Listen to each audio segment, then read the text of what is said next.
My name is Tom Zaki, and I'm the founder and CEO of TerraCycle and Loop, and really thrilled to be chatting with you about my absolutely most interesting topic that I've focused on, which is this idea of garbage. You know, I've run a company now for 20 years that's dedicated to the concept of eliminating the idea of waste, and we do quite a bit in the sector of personal care and beauty and helping bring this to life. For anyone who may not know us, we do operate in 22 countries around the world, in 2 markets, India and Thailand as a nonprofit organization, and then everywhere else as a mission-driven for-profit. You'll notice countries here, of course, with a green shade, a light green like China or Brazil. There we operate our recycling capabilities. And then countries in blue like the UK, where we operate those and our reuse platform called Loop, which we'll share a little bit about today as well. We do work with, a huge plethora of different personal care brands. TerraCycle does do this in many different industries, from dirty diapers to cigarette butts. But in personal care, we've seen quite an interest in thinking about how to transition from linear to circular systems. I think as we think about that concept of this transition, I think the most important thing to ask is really what makes something actually recyclable? Because I think traditionally folks think that recyclers are out there recycling what they can recycle, and that it's a technical question. Now, while there is technical questions involved, what really makes something recyclable in the end is this equation, the 4 circles at the bottom there. Can a garbage company make money? So if and their costs, when they look at recycling, are the cost of collecting the waste and processing it, and they compare those to the value of the resulting material. And if the value of the resulting recycled material is higher than the cost of collection and processing, it will be recycled. And inversely, if it is not, it won't be. So it's always important to think about the health of this business equation. And I want to show that to you over the past 10 years, because it hasn't been positive. And it hasn't been positive for 3 reasons. First, on the left, starting in 2018, China stopped importing waste, followed by many other countries in the region.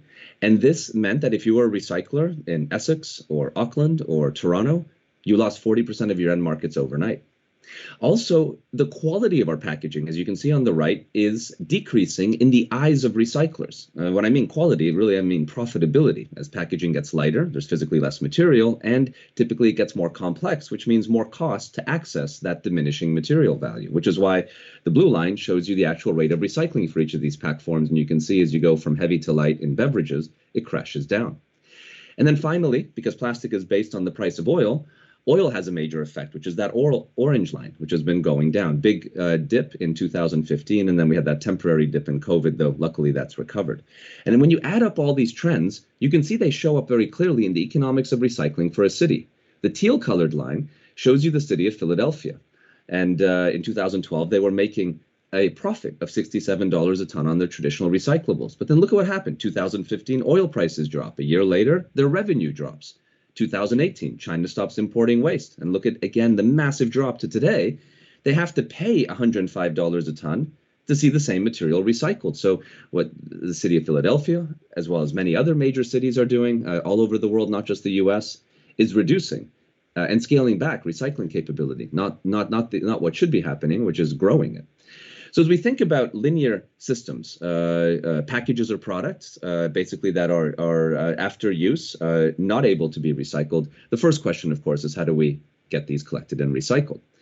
And as we discussed earlier, what makes a package recyclable is if it's profitable to do so. Inversely, what makes a package not recyclable is that it's just more costly to collect and process than the results are worth. Now, this is a simplification, and this will change country by country depending on the level of investment. Now, another way to think about this particular economic spectrum is let's just take 5 of these waste streams and plot them out on a line. What I'm trying to show here is that aluminum is more profitable to collect and recycle than PET.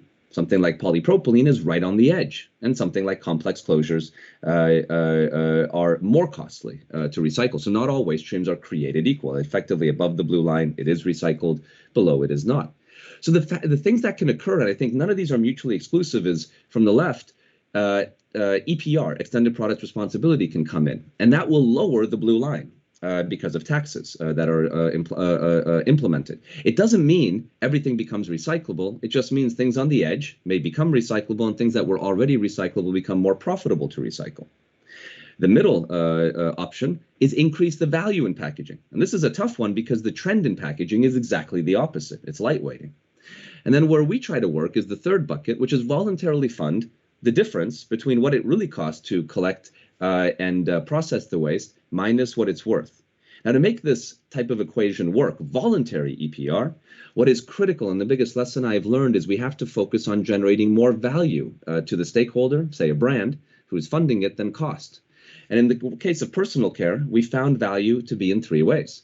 Yes, it is a sustainability thing to be able to make waste recyclable or your package recyclable, but it also drives really good benefits in marketing and communication and even with retailers. And so in the end, the way a system like this comes together is we have to collect the waste. We have to process it. That's the physical system. But then to make it really spin, that ROI is incredibly important. So when we roll out, say, personal care recycling with Body Shop boutiques in 20 countries around the world, it's not just how do we collect and recycle, but how does it drive people into their stores? Or with L'Occitane en Provence, in a similarly large number of markets and a growing partnership, they use their program to convert competitive consumers into their brand by offering 10% off when you bring in any brand of cosmetic waste to be recycled. Similar for Kiehl's, they use it as a loyalty platform, similar to like the coffee card promotion. Now, in 7 countries around the world, the general idea is they used to do one of these coffee card promotions where on every time you buy a bottle, you get a stamp, and on your 10th stamp, you get a free bottle. They shifted that to recycle and be rewarded, which is you get the stamp when you return the empty, which is, of course, more work for the consumer, but consumers also love it more. And so this is so important to tease out. For example, recently, across the UK in 1,000 different stores, from Tesco's to Superdrugs, we rolled out, in partnership with Maybelline, cosmetic recycling. But of course, also focused on how does this drive incremental awareness of the Maybelline brand. And I think this part is really important to be able to drive recycling of things that are otherwise not recyclable, because again, they are not recyclable because they cost more to collect and recycle than they're worth. We've seen retailers really shift their point of view, I would say, in the past 9 to 12 months, really seeing themselves as a key part of the recycling process by becoming recycling points, whether beauty retailers like the beauty floor at Nordstrom's, all the way to pharmacies, like this is in Germany, a slightly larger ecosystem, or even massive ecosystems, like this is what we just deployed in Asda in the UK. But it's also important to have fun, because we do have a lot of apathy around recycling. Many of us just don't care. It's perhaps why only 1 in 4 soda bottles are recycled today in the United States, and it's not because of infrastructure. So, for example, with partners like Pepsi, we really focus on highlighting the fun of recycling. Here's an example at a major football tournament in Europe, where depending on which team's hole you put your bottle into, the bin would light up and do all sorts of arcade effects. So you could score a point for your team by recycling a bottle. But that ROI is so important. So, for example, with Pampers, we recently rolled out dirty diaper recycling in Holland, which is quite literally a shit show. It's also now, because of that success, expanding to Japan and France. Now, the important part here is not to regale you with, isn't it cool that we are recycling dirty diapers, but the business model.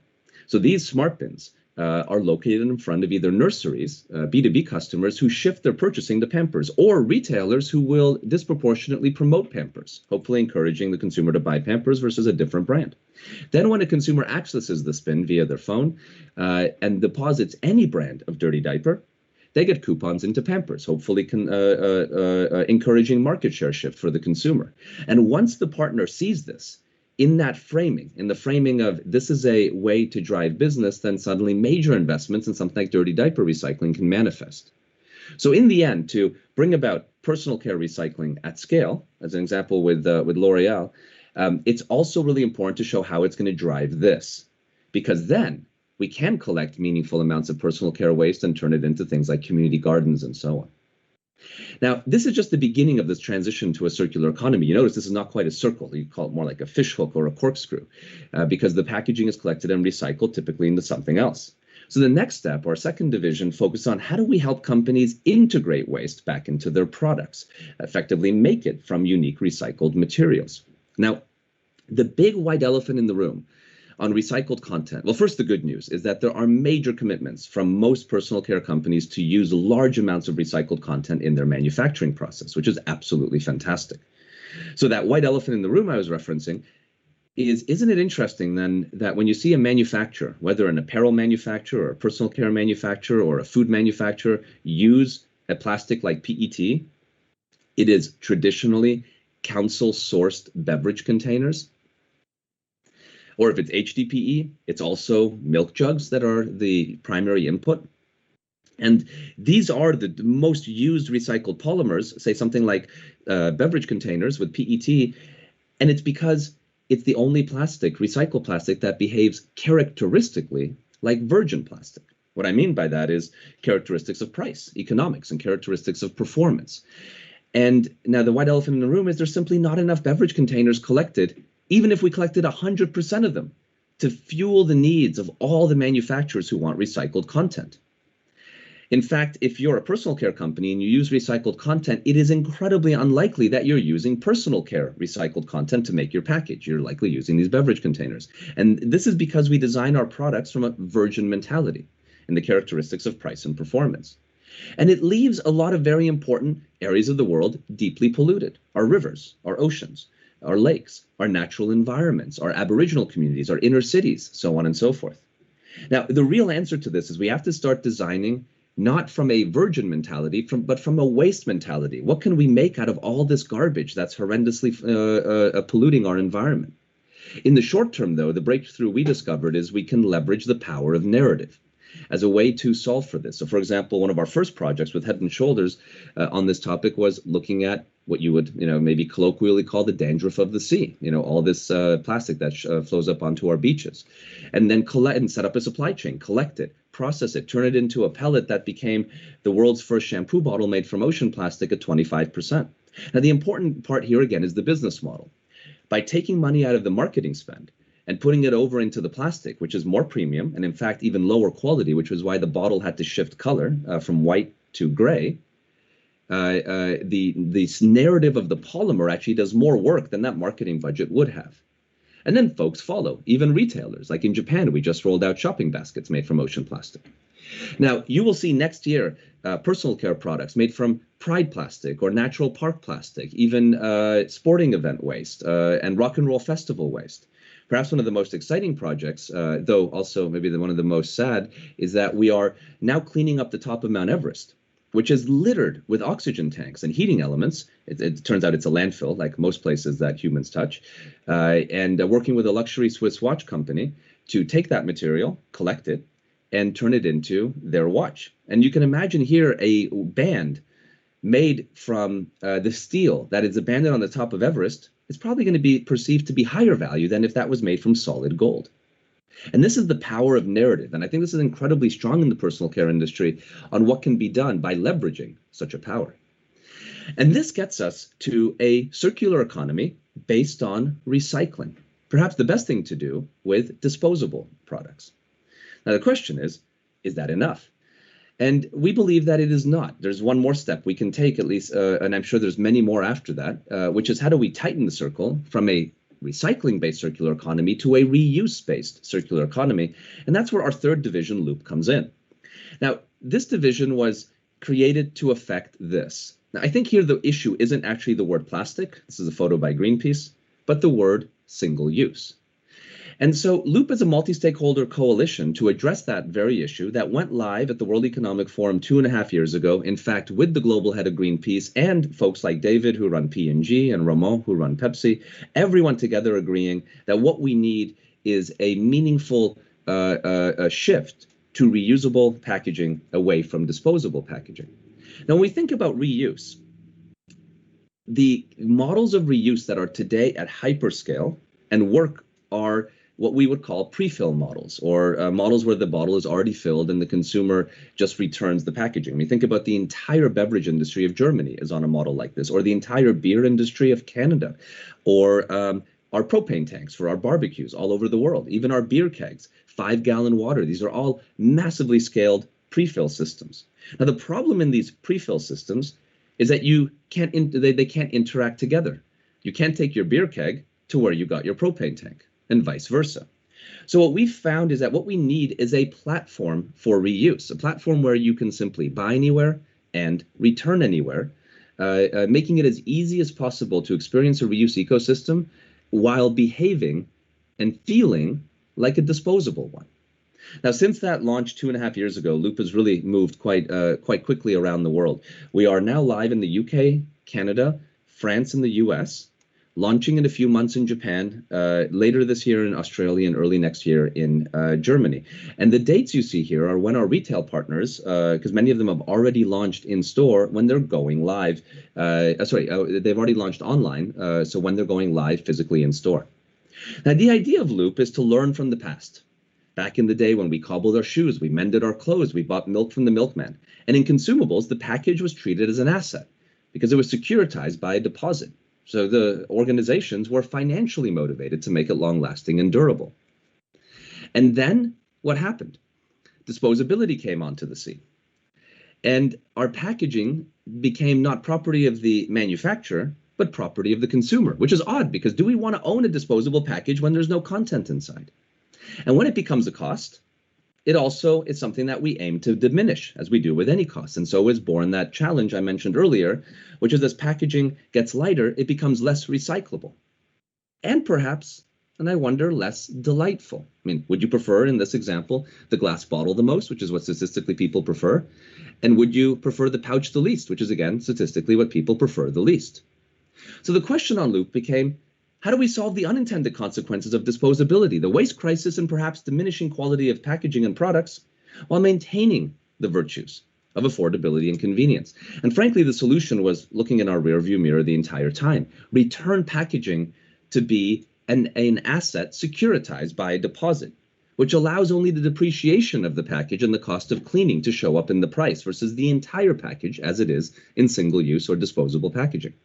And that brings about unparalleled not just sustainability, but design. Since 2.5 years, 120 of the world's biggest consumer product companies have joined. And everything I'm showing you are not theoretical products, but live in market examples of now fully reusable pre-fill examples, whether it's personal care, all the way to packaged food, and a number of other categories, as you'll see here soon. What this does is not only bring about reuse, but what we found is very important to the consumer is unbelievable improvements in design, and in some cases, the perception of increased health and capability by moving away from plastic packaging into packaging that is, in this example, glass, or here, for example, aluminum. And it's been, for everyone, whether it's small organizations, startup brands, all the way to the world's largest players in the personal care industry. And of course, in packaged food, home care, beverages, and then also other categories like motor oil and so on. But we saw design is so important. So while this is Pantene shipping in Loop today, this is what the brand released it may look like in the future with Loop. Or while this is Ren Clean Skincare shipping today, this is what the brand released it may look like in the future. So the way the platform works fundamentally is brands join and create reusable versions of their products. Then we work with retailers to first enable the platform online, but most importantly, later, go in store, as it is already, say, with Carrefour in France. You can see there everything from Herbal Essence shampoo to your Coca-Cola bottle. You can buy these packages fully filled like a normal experience. The only difference, whether you buy it in the ambient section or even now in the chilled section, is you pay a deposit, like here with Dannon, €1 for the package, which when you return, you get back in full. And I'm incredibly happy to say that 80% of packages are coming back within 60 days of purchase, even for products that are long cycle consumption. So that's your average, averaging from beverage all the way to shampoo, but 80% return rates within 60 days of purchase. Once it returns, it goes to one of our facilities. Here's an example facility in the UK, in Crick, where we first sort and store the packaging. That's the distribution center. And then work with our partners at Ecolab, who clean it at the highest of standards in a clean room environment before it goes back to the brands for a refill. Now, we have learned that reuse is not for everything. Reuse is typically for products that become waste quickly after purchase. The actual frequency of purchase is not relevant, but the time between purchase and when it becomes a waste event is. So Rolex watch, not relevant. Coffee cup, highly relevant. The second is there an opportunity to improve design? Same. Coffee cup, highly relevant. Major opportunity to improve design. Rolex watch, probably not so much. And then is the waste stream a high concern for some stakeholder? A consumer, a lawmaker, the brand, a retailer. And again, same example with coffee versus Rolex watches. But another key thing we learned is that what consumers prize the most is convenience. Convenience above all else. Then if you have the convenience, they're interested in what features and benefits you can provide, and if you can provide that at the right value. But convenience is mandatory. A good example of this, and we're actually launching reusable diapers in Loop in a few months from now in the US, is that today, 50 to 85% of American, British, French, and German parents trial cloth diapers, but only 2 to 3% stick with them, which is a massive amount of repeat for a de minimis amount of trial. And it's entirely because of the inconvenience of a reusable diaper. So at least Loop is trying to solve this by making a platform where you can buy anywhere and return anywhere, which is why we've proudly partnered with QSR or quick serve locations like Burger King or McDonald's, where you can soon buy your coffee or soda or hamburger in reusable packaging, but then return it to a different retailer, or buy your, say, shampoo at Tesco in a reusable pack and then drop it off at a Burger King. Because if we can break out convenience, reuse has an immense amount of opportunity. Not only does it create incredibly beautiful packaging, like this is Ajinomoto's packaging in Japan that's launching in a few months for spices on the left and coffee on the right. But you can do incredible breakthroughs, like the same company's actually embedding IoT into their package, telling you when it's empty to potentially auto reorder. Or even more exciting, IoT that tells you about the temperature and humidity real time of your food so that you can understand how fresh it is. I mean, this, I believe, is the future. The future of consumption should be, must be more sustainable. But it also should really break through and do things that we don't do today. It's not just a journey back to the past. So hopefully that gives you a little taste of how we're trying to eliminate the idea of waste. Thank you.